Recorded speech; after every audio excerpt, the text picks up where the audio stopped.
Hello and welcome to this short level design video I want to do about this speed level design challenge I did in the last video. A lot of people asked me for tutorials or some other stuff, but I don't really want to provide that. I thought I'd much rather provide you guys a breakdown of the level design theory I applied on this level, so you guys can simply reapply those methods or maybe even learn something from them and adjust it to your own levels, rather than creating the same level one-on-one and hopefully get something away from it. I'll probably create a video series about this topic and this level, since cramming all of these methods and the ideas behind it in one video would probably be too long to kind of digest and watch. So feel free to share your opinion in the comments and let me know if this is something you like. If not, I'll just create more levels and continue doing the speed level designs. This is something I really enjoyed, to be honest. So let's get started. Oh, but before we actually start, I want to mention I'm also still a beginner. So take everything I say with a grain of salt and think about it yourself, please. Don't blindly follow it. Thanks. But before we take a look at the design thoughts and the breakdown itself, I want to showcase the beginning, the pre-production part, where I still have these raw files because a lot of people ask me about the diagrams and so on. I just want to cover them real quick. I basically started with shape parties, which are just shape drawings, what shapes I think are interesting. You can see like something boxy here, like a semicircle here, circular here. So this could be like a duck or something, maybe. If you see it, I see a duck here, and some triangular here. And this is just something I created. Obviously, I only tried out one shape, or this shape concept, since I already liked it in the very beginning and had some idea because of our text editor stuff. Under normal circumstances, you would probably draw a lot more of them, but well, time pressure and so on, so I really didn't do that. Well, I just create concept, continue on iterating it until it's like kinda okay-ish. You see here, kinda takes shape, volcano, towers, bridges, houses, path, maybe a bridge or something to something else. But afterwards, I go into the beats, I would say. Not beats, or like a noun-verb diagram, I think it's called as well. It's some sort of my own creation. It's like an adaptation of existing stuff, where I just write down specific beats I think are cool. Like the 10 start would be cool, with like a dialogue which talks about the goal, that the player talks maybe, then there's a bridge the player has to go. Oh no, not a bridge, I didn't like the idea. Like a jump to the bridge. Yeah, exactly. And continuing with that, guard, bridge and so on. So just a basic idea of the beats. So afterwards I have a rough idea on what I want. Like a volcano, like there should be two different paths and they should merge. Well, in the later stages of the level there were no two paths anymore, but you get the idea. Afterwards is like the flowchart. You can see it here, which I draw, which kind of describes like the intensity of emotions. Now where is it? Here. It's like a just really ugly one, but really fast one. I'm gonna clean it up in a second. It just describes, as I said, the intensity of the emotions and not like the emotions itself. So it could be anger, it could be sadness, it could be happiness. It doesn't really matter. It just matters about the intensity for now.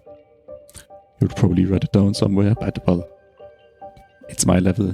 It's just a short exercise, so it doesn't really matter that much. Here I create a really clean one, so I have a good idea.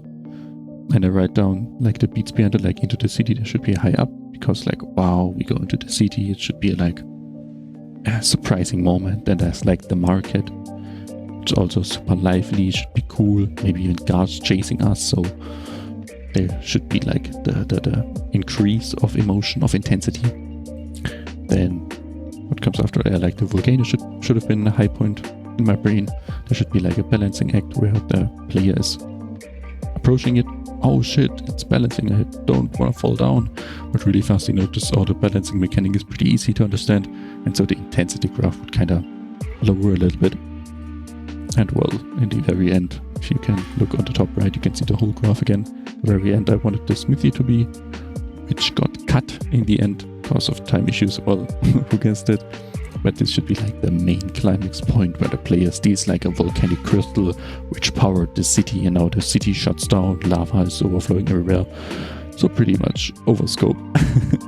And afterwards, yeah, I just go back to the concept, draw my beats in there, obviously number them to kind of memorize them in a better way. And then I draw them inside my concept and I flesh out my concept itself. Here. So this is like kind of the final version of the concept I'm working off. The smithy is still included, which, well, yeah, got cut. And this is basically also the concept I just exported as a PNG and used in Engine to kind of place on the plane and walk around. Let's have a look at the level itself. I prepared some screenshots for me to draw on, or draw over rather, so I can kind of show you what I did and the thoughts behind it. So something which is very important to me is like the separation of areas. You can see like the tent area here, there's the bridge, there's the approaching, there is the entrance, there's the main square, or not the main square, like the entrance square. There's like this thing, which kind of connects to this, in like a tight, narrow way here. Then there's like the main square, I would almost say. And there's like this one, or maybe we can connect it even like this one. Here's a square, or an area, and here. Well, and obviously inside the volcano, we traverse back here. There's like this big space, like a smaller space here, and an even smaller space here, or not even smaller. Disconnect something like this. So we can kind of divide them to 1, 2, 3, 4, 5, 6, 7, and so on. You get the idea. I think I'm just gonna go and start with 1, which is something I normally don't do. Basically because I think like a beginning shot should always, or not should always be done last, but like you only know about the details of your level, like in the end. Maybe there's no volcano. Remember there was a smithy here originally, but it's not there anymore, so I think the beginning shot could change. This is what the player sees after he exits the tent, so we can see like the tents and so on. So we kinda assume, okay, there's like a camp, there's like a campfire here, there's like a, not guide, but a quest giver who talks with us. Under normal circumstances you want to avoid text, I would say, because it's really how it's called, show don't tell. You wanna show it to the player and not tell the player to do something. This is something I did here with the most wanted poster, which is basically the player character, because he's the only orange character. So he's wanted there. Something which is really important in my opinion is like this. So it's like it's a landmark and the smoke and the fire is moving, so this movement attracts attention to the player. So he kind of sees it already. It's also mentioned in the dialogue. Volcanic crystal, so there's a volcano here, probably in there or somewhere in this space here. We can see the city to some extent, so I kind of tease the city and I really show it in its whole glory. And like there's maybe an entrance path with the towers and the dwarven statues, which we can go down. Something I also really like is that you kind of tease something, but you don't give the whole solution to the player, because it's kind of for the player to find it out. Like this is the exciting part of it. And we can see the city runs pretty deep. So it's probably a big city. We kind of go one step further. Here just for the text, find the volcanic crystal. So we know like volcanic crystal we have to find. We have to be careful. We are wanted. Make sure you're either fast or sneaky. Well, fast is the main way here. Sneaky would have been cool and like with more time, I would say, because I wanted like the balancing act, if you remember, and the entrance also a little bit sneaky.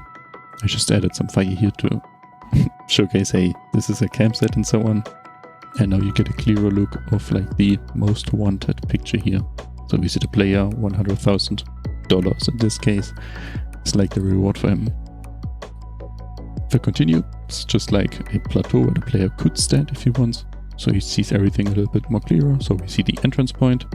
There should also be in best case some movement from the cards. We see the volcano still. We see the city, but we don't see everything because the towers block it. It's just a cool vista in my opinion. Next, it's like the path downwards. Like again, obviously movement, so the card should kind of move there. So it gives like the sense of, hey, this world is actually alive and there's stuff happening. There's a slide down, which I think is pretty cool. Or maybe just a jump down, so there's like small options for the player to take. And we can kind of see already the direction, because this one is blocked and this one ends a little bit earlier. So there's already like this direction in this case. But of course, I don't want to say it's perfect, because, you know, we slide down, we end kind of here, I would say. So this is something I think I did wrong, in my opinion, or could improve. We see a lot of heavy stuff here. This is all blocking the player's kind of vision or space in the camera. This is a little bit smaller. Same with this. This would kind of tend the player, if we kind of disregard this space here and the depth of the rocks, this would tempt the player to go into the right direction, in my opinion, instead of to the left. I don't want the player to go left. So it would have been nicer if like the walls, or the rocks would kind of end here, and the walls on the left would kind of go up here. So it's like this. I think that could have worked better, because then like the turn happens a little bit more in the player's brain. From like a top-down perspective, it's just this. We go out of tent, meet guy, can either jump down here or slide down, and if we want to take an extra vista here, path to the left, and well, then we're on the way into the city itself. Yep, just before we enter the bridge, we finally see the...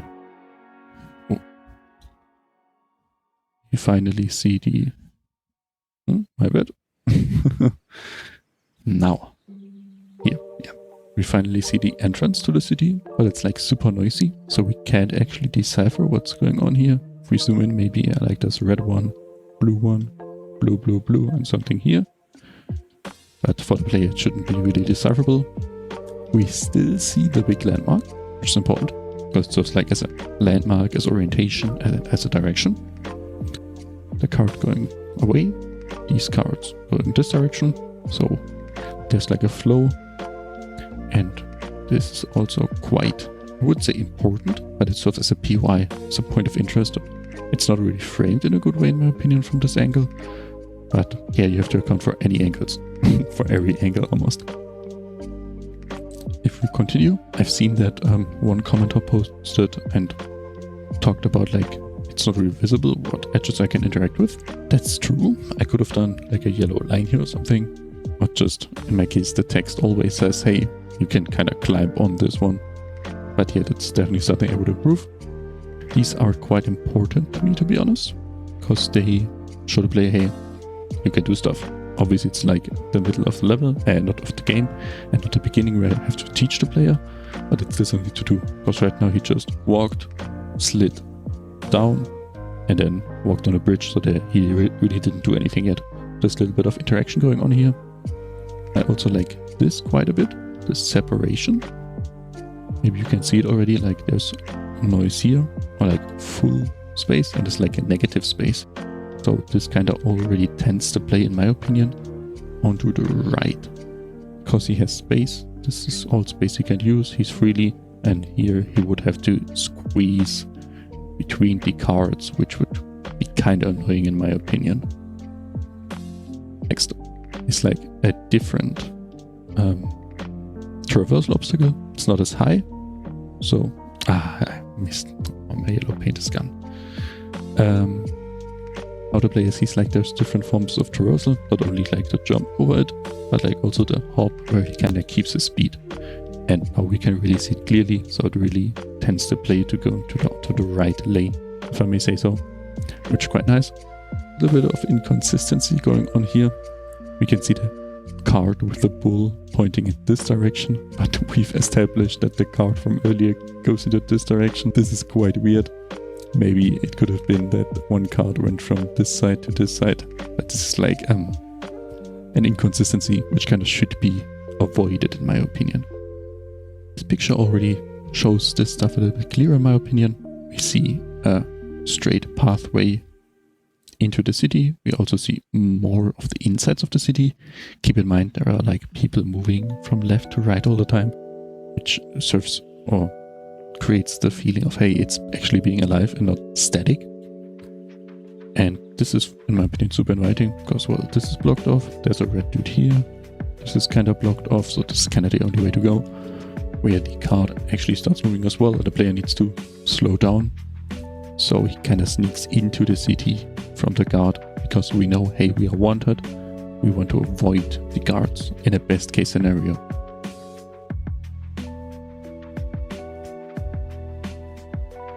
So yeah, this is exactly what I mean. So we kind of sneak into the city now. We can already see people moving, as I said. The card also starts moving. We see the red guard, but can also avoid it. This is also, in my opinion, really important, because it kind of not tightens the play, but kind of squeezes him. I hope you kind of get the idea of it. It's like it's super tight, and it's, it should be like, will I get caught? Will I go through there? Even though there's not a high point, but it's like the subtle feel I wanted to kind of convey, if I may say so. And now into the city. It's already, pretty open in my opinion, which is a stark contrast to this one. Remember, this is tight, we have to squeeze and so on. And now, the bigger open space, which is kind of relief for the player in my opinion. Also the marketplace ambience started here.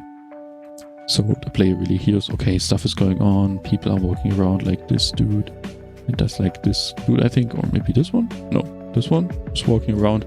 We also see the cart moving. This is also quite important to me, that this cart is moving in this direction. So like opposite of the end goal, you already know. But yeah, the player has now a cool option in my opinion. I think here, yeah, perfect. Like there's the cart now stuck in here, because they have to check papers or something, I don't know. And we see these two red guards. Some could say, hey, what if the player goes in this direction? Well, he totally could, because we kind of divide the line with this fountain in my opinion. There's like, again, like noisy space, people walking around like this dude or maybe this dude, and like open space. Obviously the bull's head kind of pokes in here a little bit, which is not ideal, but I feel like most cases the players would go in this direction. Yeah, but I mean, even if they would go into this direction, it wouldn't really matter. It's like the choice of illusion, but I think this separation is pretty good, pretty important. So yeah, if we go left, we see, okay, here's again blocked off. The player would go here. We see a path or hole, passageway here. The crowd also facing this direction and blocks him off. So it's pretty clear where to go. And also in here where we go on the right side at openness, the guards start to chase us, which I cannot draw it in the direction they would walk, which kind of automatically pushes us in this direction, this upward. We also see a cool minor detail in my opinion, which is blue and red. So we see the bad guys are on the right side and the blue guys are on the good side. So we can easily decide, okay, this is where I have to go. Or not easily. It's like also a subtle thing. But I think that could work. Something I would need to get play tested. Now if we go to the left, we also see, okay, there's this guy blocking it off. This guy also creates some sort of noise. Players could also see that there's like a blocked way, like only houses or entrance of houses. So there's like this exit point where we can see, okay, this kind of creates the direction. Hey, this is something, stairs go up, there's something behind it, but we don't see what's behind it, which is kind of, I think, the thrill of it. What is on top of these stairs? More guards? Do I have to turn back and go in this direction? Or do I have to climb or jump a fiery dragon or something? I don't know. In here, obviously, that's not the case, but we can see that I want the player to go here. Interactable is marked, but there's also space on the left, which is placed with purpose, because there's like a secret area here. So if the player takes time to kind of slow down and not rushes through things, because, you know, he's still chased by the guards, he runs. Oh, I need to escape, run, because it's like the easiest way. But some explorers or maybe other people would kind of slow down and say, hey, wait, there's a path here. So we see here, it also ends up basically in the same direction, but like a secret placed here, a collectible like a gem or a coin or whatever you want to do. Well, and afterwards we end up here. Also space. I mean, if the player, I think it's like roundabout here. So when the player kind of goes there, the guards, which you know are here, also push the player in this direction, because I want him to go to the left. This could probably be angled a little bit better, but since it's like a secret, it's not that important to me, and I really didn't even show it. So like this is the main path where I see red dudes again, which are kind of scary, and they push us. I don't know why they didn't start yet, but they normally should start. So they walk here, maybe even I think through this, and the player has to go in this direction deeper in here. There's also something important. It's like an archway where the player cannot see what's behind yet, which is also kind of the same effect with the stairs. But if the player actually goes over there, look, now he's kind of escaping to the left side. We kind of see our maybe goal here, because there's a lot of noise going on here. Maybe the walking dude kind of goes away and we can pass him onto the archway.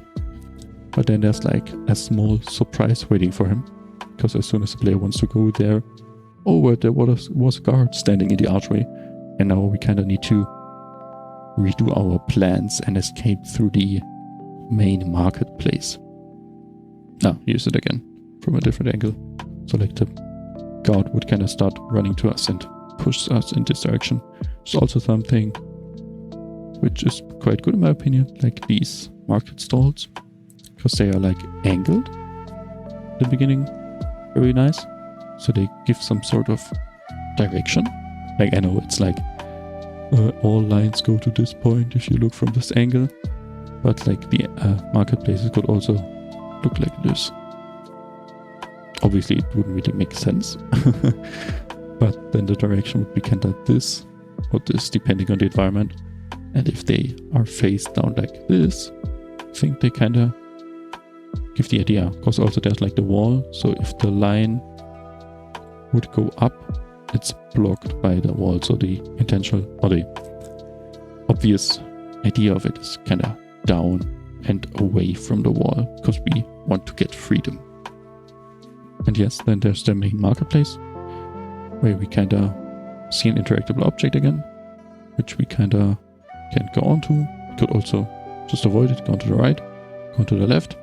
But I also think this or this way is more inviting, because we see our end goal again. So maybe you can already get the idea of what I do here. I already, show the player a goal, and the player has to kind of find out where to go and feel the flow of the level. Or probably a red dude here, so we probably don't want to go this here. But you get the idea. There's also the crowd. So after the tables, we probably have to go right.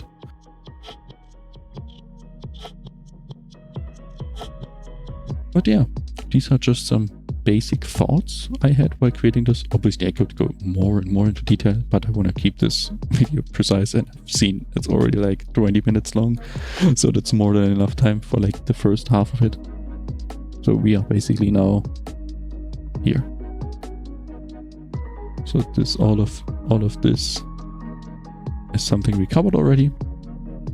And well, yeah, please tell me if this is something which is helpful to you. If it's not, I'm just going to continue with speed level design. If it is, we could have a look at like the loop which happens here, the loop back here into the volcano, what happens at pacing wise in the volcano. We go back over the roofs, there's like a third loop going on, and the accident, like the whole end of the level. So what can we actually take away for now for this first part? So first of all, well, show, don't tell, as we know here. Obviously this is told, which is not the ideal case, but show, don't tell. Also, landmarks and like POIs, which can attract attention, and also that movements attracts attention. We want to tease stuff, so we don't want to show all the time everything like the clear solution, but also tease stuff. Then like the negative, the space distribution in like a frame. Same with the cards here. So there's like noisy space and like open space.